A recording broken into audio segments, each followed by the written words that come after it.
was supposed to be closing on the sale of my house today. I had gotten an email out of the blue about 30-ish days ago now, because it was a 30-day close. It was an Australian buyer, and he said that he would like to make an offer just under asking price, and I was trying to get some more information from him. I was like, this doesn't seem like it's real.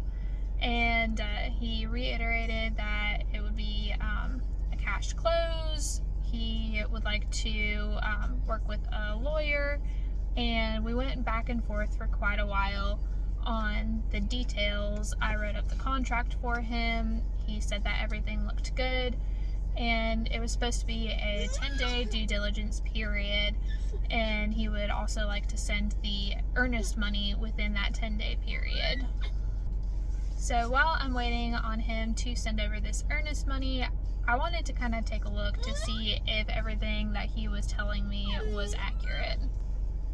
Something just didn't feel right. I mean, someone out of the country, cash offer, no contingencies, all of the red flags were waving real hard. So I talked to a real estate attorney, and she asked for proof of funds and proof of identification, and she suggested getting on some sort of Zoom or FaceTime or something along those lines, again, to confirm his identity. He kept skirting around the FaceTime thing, another big red flag. But he sent over his passport and proof of funds, and everything matched across the board. His address, his name, spellings, locations, all of the things. The passport looked kind of digital though. It looked kind of weird, so I did a little bit more digging on that. And it was issued 5 years ago, but the design of the passport was a 10-year-old design. So I had mentioned it to him. I was like, hey, we're just having a couple of issues verifying your identity because of the design of the passport. And I never heard anything back from him after that. He just completely up and ghosted me. That's not even the only thing that I found that was iffy. His phone number was registered to some Google business page.